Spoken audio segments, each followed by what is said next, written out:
देखिए, बकरी पालन की सफलता का राज 3 बातों को गांठ बांध लीजिए जी। डीपिंग, डिवर्मिंग और वैक्सीनेशन। कि नीतू उठ खेती या सूतू उठ गाय, न देखे ओकरे जाए। जी। तो आप सुबह उठ के आते हैं तो बकरी के बारे में घूमिए, उसके मैग्निक का एग्जामिन कीजिए, आपको सारा बीमारी का पता चल जाएगा कि मैग्निक क्या है, कैसा है। आपको आधा बीमारी वहीं से पता चल जाएगा। डायग्नोस कीजिए, बकरी के बच्चों में डायग्नोस कीजिए। वो कहे ना कि बकरी के बच्चों में 90% मोर्टेलिटी का कारण इकोलाई है, जो मिट्टी चाटने से। दोस्तों नमस्कार, मैं विकास कुमार सिंह आप सभी का स्वागत करता हूं मंथन एक नई सोच के एक नया एपिसोड में। दोस्तों आज मैं उपस्थित हूं माता सीता का जन्म स्थल सीतामढ़ी में। आज की इस एपिसोड में एक ऐसे अनुभवी किसान से आप सभी को मुलाकात कराने वाले हैं जो गोट फार्मिंग के क्षेत्र में लंबे समय से अपना योगदान दे रहे हैं इस क्षेत्र में, और एक अच्छे तरीके से यहाँ पे सफल तरीके से इस क्षेत्र में काम कर रहे हैं और एक बेहतर ढंग से इसमें काम करने का प्रयास वो लगातार कर रहे हैं। इसमें नई नई जानकारी जो उभर करके आ रही हो वो भी सर इस माध्यम से अनुभव करके आप सभी तक पहुँचाने का प्रयास करेंगे। बहुत बहुत स्वागत है आपका हमारे चैनल में। हमारे जो दर्शक हैं उनको एक छोटा सा परिचय पहले दे दीजिए। मेरा नाम हुआ राम सकल सिंह जी। मैं सीतामढ़ी जिले के डुमरा ब्लॉक के अंतर्गत भूप भैरव ग्राम का निवासी हूँ। ये मेरा फार्म भूप भैरव गाँव में ही है। जी जी।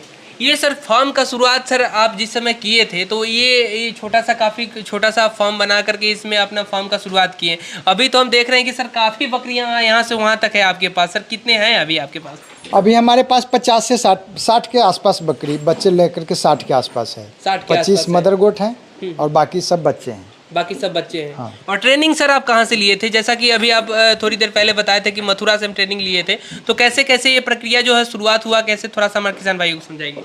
जब हम सीखने में विश्वास करते हैं जी, और जब इस तरह की हमारी अपेक्षा हुई तो मथुरा जाकर के हमने ट्रेनिंग लिया। जो मथुरा CIRG के रिटायर्ड वैज्ञानिकों के द्वारा हमने प्रशिक्षण लिया था, और उनके द्वारा प्रशिक्षण लेने के बाद वो लोग तो मैंने 3 घंटा में प्रशिक्षण क्या देंगे, लेकिन बेसिक नॉलेज जो होता है, ठोस बेसिक नॉलेज उन्होंने हमको दिया और मैंने आपके आकर के यहाँ शुरू किया। और आज के समय में आप एक सफल किसान हैं इस पूरे जिले में, है ना? सफलता और असफलता तो सामने वाला डिसाइड करता है। जी जी। सफल है कि नहीं है ये तो देखने वाला सामने वाला डिसाइड करेगा। मैं तो नहीं, मैं तो अपना मेहनत कर रहा हूँ और अच्छी तरह से जो काम करता हूँ उसको चाहता हूँ कि अच्छा काम हो। जी जी। हाँ, उसमें त्रुटि नहीं हो, जितना मैं 100% इस काम को दे सकूँ यही मैं कोशिश कर रहा हूँ। और यही प्रयास के साथ आप इसमें काम कर रहे हैं और आगे बढ़ते जा रहे हैं। सर इतने बकरियों को मैनेजमेंट करना, रख रखाव करना, जैसा कि आप मुर्गी पालन भी किए हुए हैं नज़दीक में ही, और इन सारे को मैनेजमेंट करना कैसे कर रहे हैं, कैसे हो पा रहा है, थोड़ा सा किसान भाइयों को बताइए कि इतना मुश्किल होता होगा।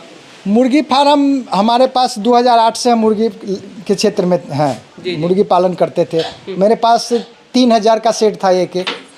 तो इस शेड को मैंने तोड़ करके ही, पहले बांस बल्ली का शेड था तो इसको मैंने तोड़ करके बहुत ठोस बनाया कि मान लीजिए हम कर रहे हैं, हमारे बाल बच्चा नहीं करे तो अभी जो इसमें पूंजी लगा है वो खराब नहीं हो। तो हम जब तक कर रहे हैं, अब हमारे बच्चे सभी सेट हैं लगभग। एक दीनदयाल उपाध्याय यूनिवर्सिटी गोरखपुर में एग्रीकल्चर कर रहे हैं, BSc एग्रीकल्चर, और एक लड़का इंजीनियर है। तो इस तरह से वो लोग तो करेगा नहीं। तो अब जो पूंजी लगा है इसको भविष्य में बकरी फार्म बंद हो जाएगा हमारे नहीं रहने के बाद, तो ये लगा है तो ये घर के काम में या गोदाम के काम में आ जाएगा। तो इसको अभी तक मैं बकरी फार्म इसी तरह से शुरू किया हूँ। अच्छा सर, इतने को मैनेजमेंट करना, खान पान का मैनेजमेंट क्या होता है, कैसे विधि व्यवस्था है, इसका थोड़ा किसान भाइयों को समझाइए। देखिए, इसको हवा मत बनाइए।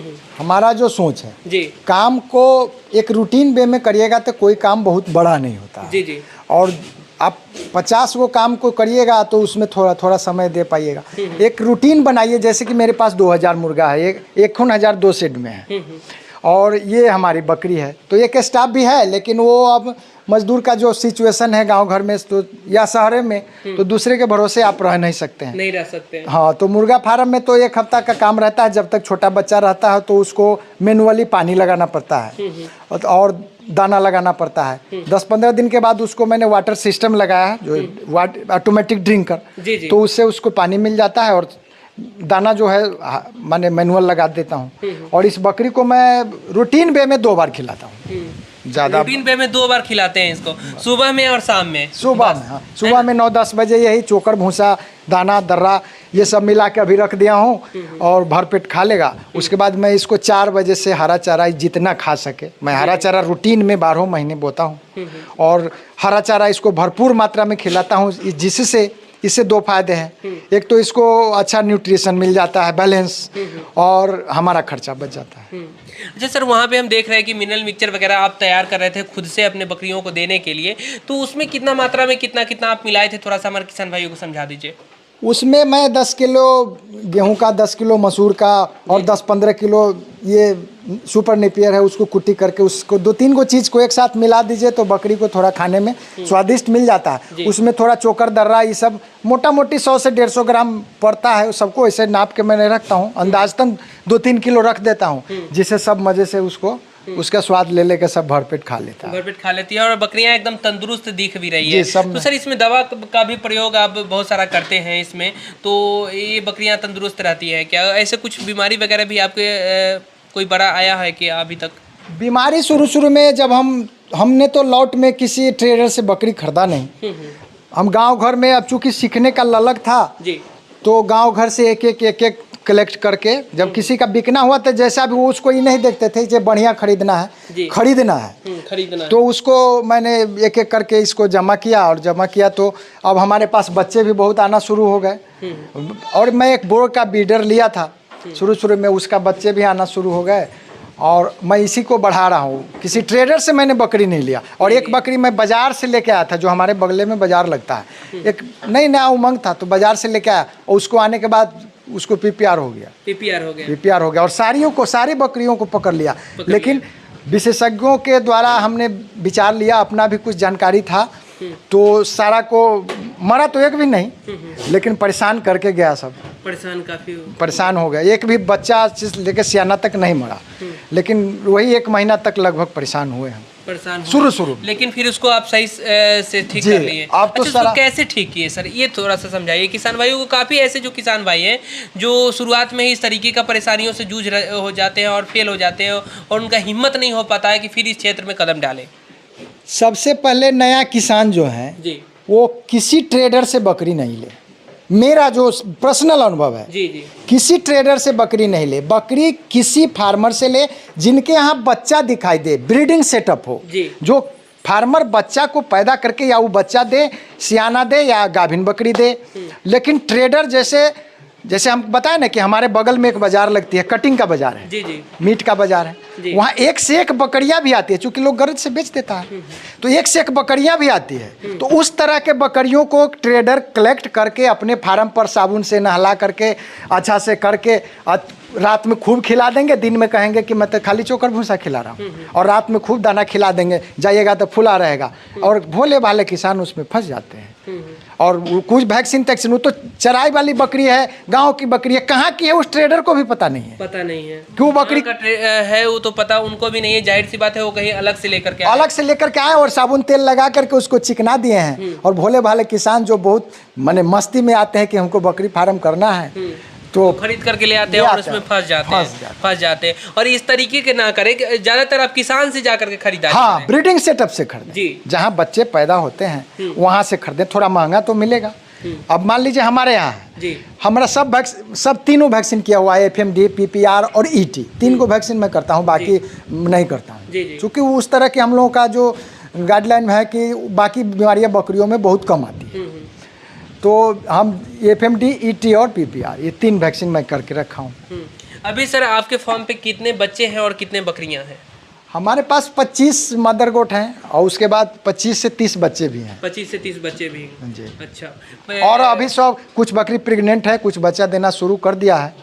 जो बच्चा इसमें ब्लैक बंगाल की कितनी संख्या है सर, बर्बरी की कितनी संख्या है? बर्बरी तो हमारे पास 4 मदर गोट हैं और 2 हमारे यहाँ का पैदा हुआ बच्चा और पाल खाने योग्य हो गया है, और बाकी सब ब्लैक बंगाल। अच्छा, अभी खेती भी कर रहे हैं सर आप काफ़ी सारा? खेती अब धीरे धीरे कम कर रहे हैं, मजदूर के प्रॉब्लम के चलते। अभी सर आपको क्या क्या खेती में किए हुए हैं?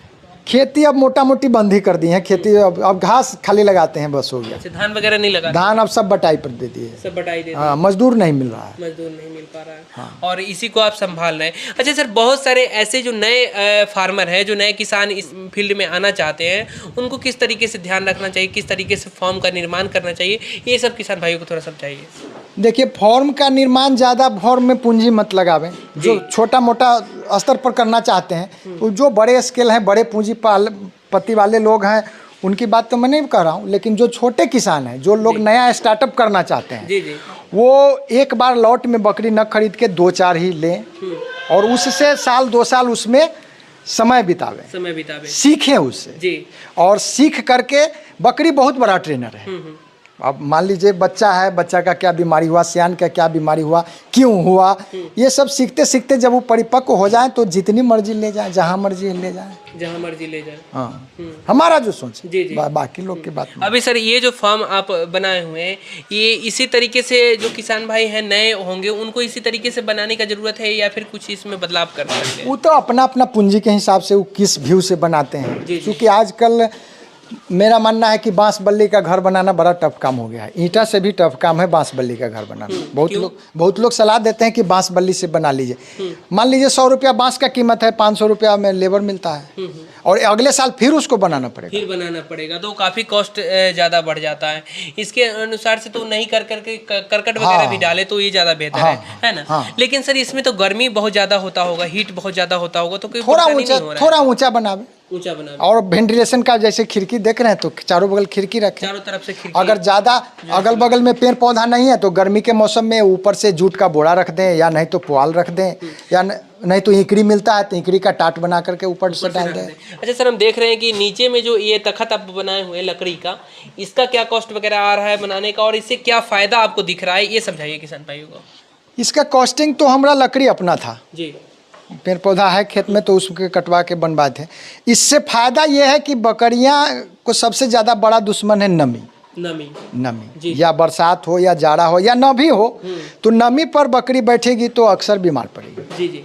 तो इस नमी से ही मुक्त रखता है बकरी को, तो 90% आपका बीमारी वहीं से खत्म हो जाता है। हाँ, नमी से जब मुक्त रहेगा तो सर्दी खांसी, एक भी बकरी मेरा देख रहे हैं कि सर्दी खांसी किसी तरीके का कोई बीमारी वगैरह नहीं है। हाँ, बहुत सारी जगह पे हम जाते हैं तो अजीब अजीब तरीके का बीमारी वगैरह दिखने को मिलता है, लेकिन यहाँ पे पूरा एकदम से। रात में क्या रखने का विधि व्यवस्था है? जैसे बरसात के समय अभी है, तो बरसात के समय में किस तरीके से आप रख रखाव करते हैं? रात में क्या विधि व्यवस्था है? रात में भी रखने में काफ़ी सारे लोग जो है माने रखते हैं, तो कई जगह तो हम ऐसा भी देखें कि रात में बकरियाँ जो है मोर्टलिटी भी देखने को रात को मिल जाता है, आपस में लड़ जाती हैं, इस तरीके का।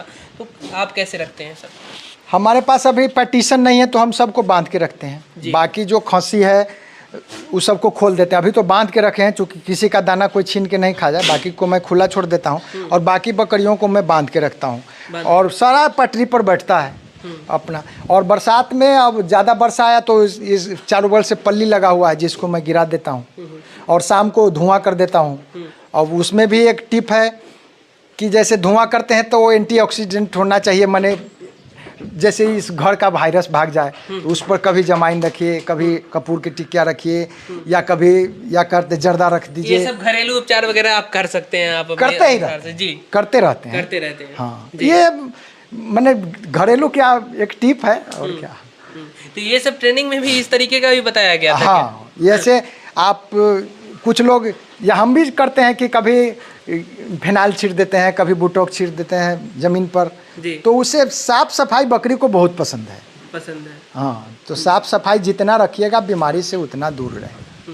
ये सब जो आप सर नाद बनाए हुए हैं, ये इसके बारे में थोड़ा सा बताइए हमारे किसान भाइयों को। नाद सब हम खुद से बनाए हैं। अब इतना का खरीदते तो हमको लगता है 2-3 हज़ार रुपये का ये हो जाता।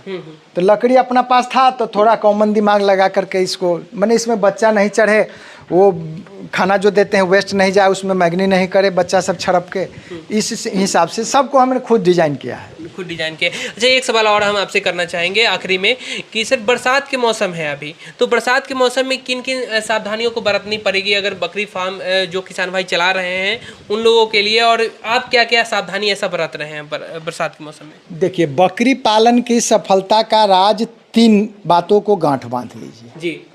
डिपिंग, डिवर्मिंग और वैक्सीनेशन। जैसे बाहरी कीड़ा, अंदर का कीड़ा और वैक्सीनेशन। और बकरियों के पेट का स्वास्थ्य का ध्यान रखिए जी। बस पेट के स्वास्थ्य, वो बताए ना कि हम माइक्रोफ्लोरा देते हैं रोमनो बायोटेक का, या उसको कीड़ा का दवाई देते हैं तो महीना में 10 दिन लिवर टॉनिक भी दीजिए। तो इस तरह से उसके पेट का ध्यान रखिए। मैग्नी पर ध्यान दीजिए। सुबह सुबह जब आते हैं तो एक कहावत है कि नीतू उठ खेती या सूतू उठ गाय, न देखे ओकरे जाए। जी। तो आप सुबह उठ के आते हैं तो बकरी के बारे में घूमिए, उसके मैग्नी का एग्जामिन कीजिए, आपको सारा बीमारी का पता चल जाएगा कि मैग्नी क्या है, कैसा है। आपको आधा बीमारी वहीं से पता चल जाएगा। डायग्नोस कीजिए, बकरी के बच्चों में डायग्नोस कीजिए। वो कहे ना कि बकरी के बच्चों में 90% मोर्टेलिटी का कारण इकोलाई है, जो मिट्टी चाटने से होता है। बस सर्दी खांसी निमोनिया है, तो इस सब पर थोड़ा बहुत जगह पे हम देखते हैं सर कि ये जो काला नमक वगैरह होता है, जो है गोला रखे हुए रहते हैं। हाँ, बहुत सारे किसान भाई, मैं भी रखा तो आप भी रखे हुए हैं। हाँ, क्या इस तरीके का? मैं भी तो इससे क्या फायदा हो रहा है सर आपका? वो बताया ना कि जिसमें मिनरल की कमी या नमक लवण की कमी, काला नमक, सेंधा नमक और फिटकरी, ये अभी तो नहीं है मेरे पास, था सब खत्म हो गया, 1-2 को में बचा हुआ है। तो ये हर बकरी के हर मैंने फीडर में चाहिए, क्योंकि मिट्टी ना चाट करके वो चाटती है बकरी, उसको जब जैसा मिनरल का जरूरत होगा वो चाट लेगा। इस तरीके से हाँ, अपना और उससे एक और फायदा है कि बकरी उसको चाटने के बाद पानी अच्छा से पिएगी, और पानी अच्छा से पिएगी तो बुझबे करते हैं कि जितना शरीर का गंदगी निकालने का साधन पानी है। पानी है। बिल्कुल, बहुत अच्छे तरीके से सर आप जानकारी दिए, इतने अच्छे तरीके से किसान भाइयों को जानकारी दी, इसके लिए तहे दिल से धन्यवाद। दोस्तों ये वीडियो, ये इन्फॉर्मेशन कैसी लगी हमारे कमेंट बॉक्स में ज़रूर बताइएगा। अगर आप किसी भी तरीके का जानकारी लेना चाहते हैं तो सर का जो नंबर है दिया हुआ, उस पर आप बातचीत कर सकते हैं और समझ सकते हैं, अच्छे तरीके से जानकारी ले सकते हैं, और इसमें एक बेहतर ढंग से आप बकरी पालन के क्षेत्र में कदम डाल सकते हैं, आजमा सकते हैं, सफल बन सकते हैं। धन्यवाद।